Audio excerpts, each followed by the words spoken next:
Hi dear students, you are welcome in this video. Dear students, we are continuing the same series called History of English Literature, and this is the next video in the same series. Dear students, actually I am shooting at my department, you can see, but this video is very important because today we are going to talk about a very important author in the series of History of English Literature.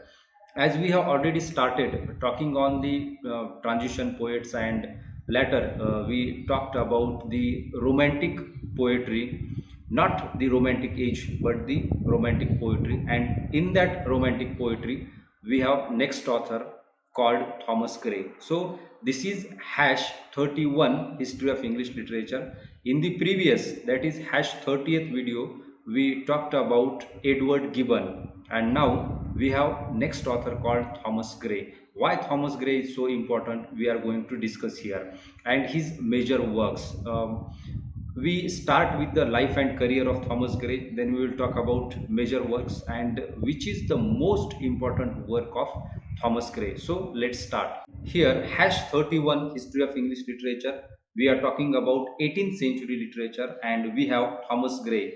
First, let's talk about his life. Thomas Gray was born in Cornhill, London in 1760, and he was the only survived child among 12. Actually, his parents had 12 children, and among these 12 children, he was fifth. His father, Philip Gray, was an abusive person, and most of the time he thought that he was a mentally unwell person. So there were a very serious atmosphere in his family, and he suffered from that backlash of the family. And we find that Thomas Gray most of the times felt melancholy, and the same melancholy is reflected in his writing. If you look at his poems, his odes, most of the odes, if you think about, was based on the theme of melancholy. And we have his very famous, world famous poem called Elegy. And Elegy also, the very starting lines of the Elegy gives you the experience of melancholy nature of Thomas Gray. And this melancholy nature is continued in his whole life. So he was unhappy in his childhood, suffered from melancholy. He went to Eton School and Cambridge, later Cambridge, and there in Eton he met Horace Walpole's Horace Walpole, son of Prime Minister Robert Walpole, and he also became friend to Thomas Ashton and Richard West. And they were four in number, and hence their friendship were called as Quadruple Alliance. So the phrase Quadruple Alliance is used for their friendship. Most of the time, you find these kind of questions are asked multiple choice questions in various examinations. So you need to be very careful while thinking about different authors, and whatever special about that author is to be kept in your mind. So here we have Quadruple Alliance of these four persons. We have Horace Walpole, we have Thomas Ashton, we have Richard West, and with them Thomas Gray. Later in his life, he became professor of modern history and languages at Cambridge University. So he got a very prestigious position there in the Cambridge University. He taught their languages and modern history, and most of the time he did not engage his lectures, but he studied in the library, and it benefited him a lot.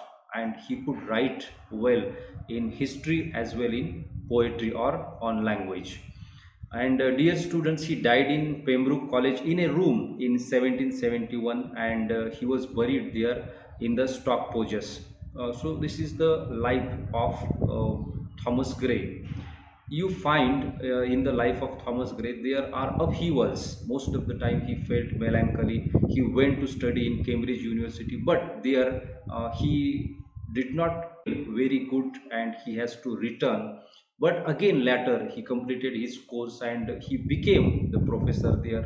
And at the end of his life he was in the Stock Poges, and he died in Pembroke, and there he was buried in Stock Poges. Now, dear students, let's talk about his major work. Actually, he wrote many important works in English language, but here we will only discuss those works which have literary importance. Very first we have letters published in 1775. Then we have journal. He also wrote some letters, and his letters also were famous, which were later included in the book called journal. He wrote ode on the spring 1742. It is written on the death of Richard West, written in 1742.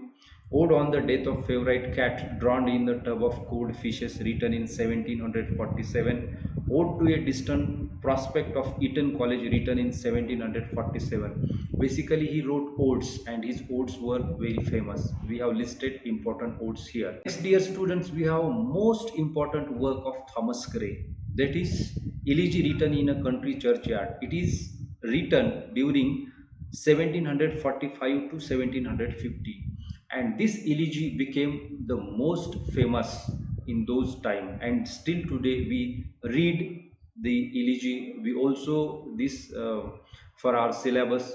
Basically, it is prescribed in many universities, and you find there are many schools and colleges who have this elegy as their prime literary genre.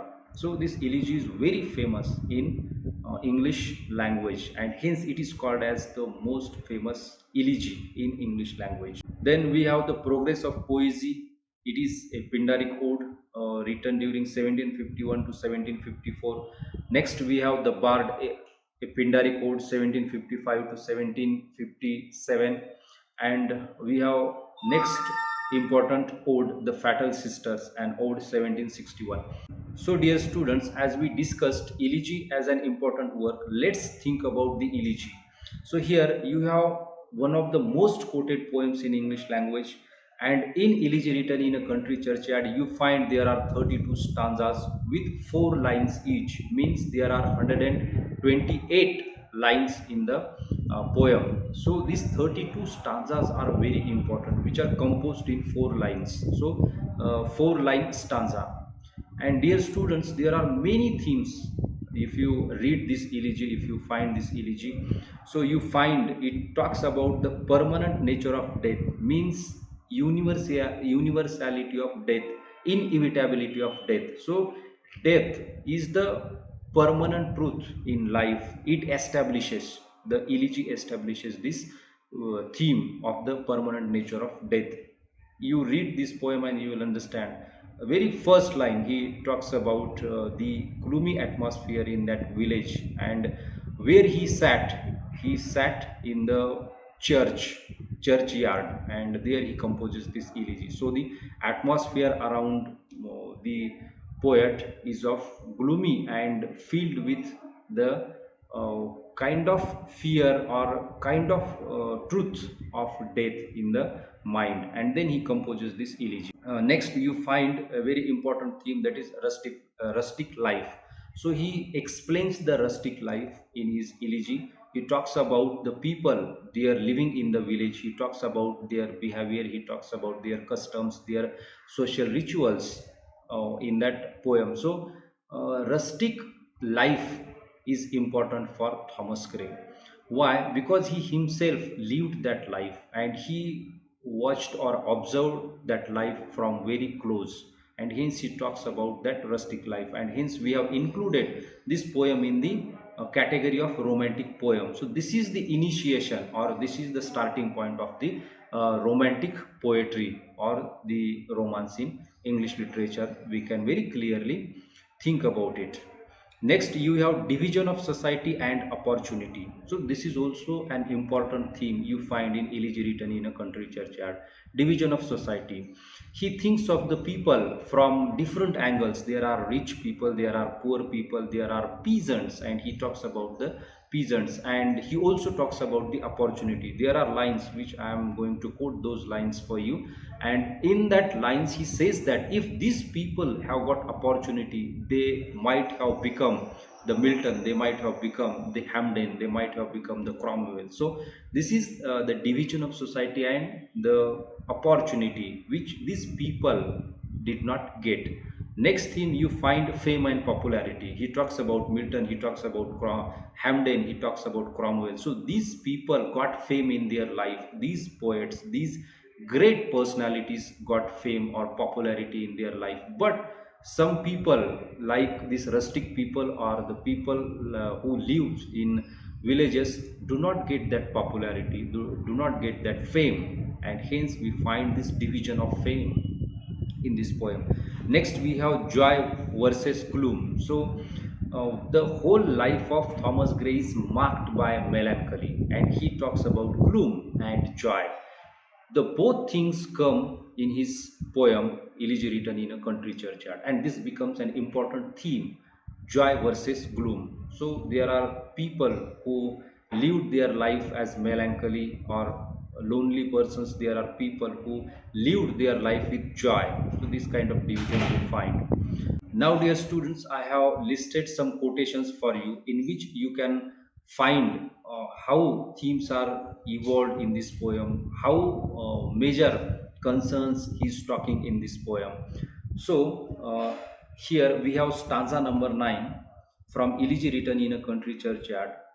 The boast of heraldry, the pomp of power, and all that beauty, all that wealth ever gave, awaits like the inevitable hour, the paths of glory lead but to the grave.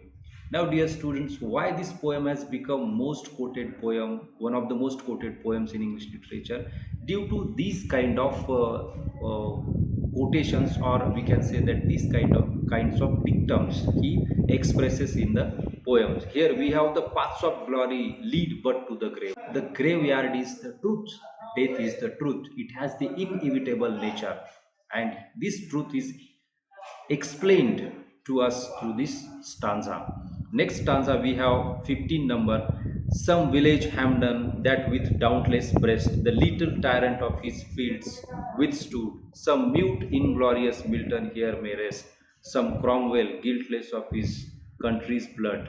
Now you find in this stanza he talks about Milton, Cromwell, Hampden, and at the same time the poor villagers, the rustic people living that village. And he says that if these people got opportunity, they might have become some Milton, some Hamden, some Cromwell. So due to the lack of opportunity they could not progress in their life, but still they lived their life satisfactorily. And hence here the poet mourns on their death, the poet expresses their griefs, the poet expresses their joys, the joys of rustic people and the feelings of rustic people in a broader sense, we can say. Next, we have stanza number 19. Far from the madding crowd's ignoble strife, their sober wishes never learn to stray. Along the cool, sequestered whale of life, they kept the noiseless tenor of their way. Stanza number 21. Their names, their ears, spelt by the unlettered muse, the place of fame and elegy supply, and many a holy text around she strews, that reach the rustic moralist to die. Now he explains in this stanza that there are many people whose letters are muted. The unlettered muse, he uses this adjective, unlettered muse. No one writes about them. There is no one who talks about them. Just they get birth and dies. This is the cycle of their life. So this truth has been explained by Thomas Gray very clearly in these stanzas. So you can understand these stanzas. Now, dear students, what is the place of Thomas Gray in the whole history of English literature? Here we have a statement. So I quote from William J. Long's History. So begins the best known poem in English language, a poem full of gentle melancholy which marks all early romantic poetry. It should be read entire as a perfect model of its kind, not even Milton's Il Penseroso, which it strongly suggests, excels it in beauty and suggestiveness. Now, Thomas Gray is directly compared with Milton, John Milton. If you read Il Penseroso, you find the same kind of rustic things appeared there in the poem, and this poem also is based on this Il Penseroso. But here it excels in beauty and suggestiveness. The greatness of Thomas Gray is beauty and suggestiveness. So this is the place of Thomas Gray in whole history of English literature. So this is all about Thomas Gray, his life, important works, and elegy written in a country churchyard. Dear students, please convey me your feelings about Thomas Gray and about this video. Do you like it, or what do you think about the whole this series of history of English literature? So please like this video, subscribe to our channel Literature Simply, stay tuned and watch Literature Simply. Thank you very much.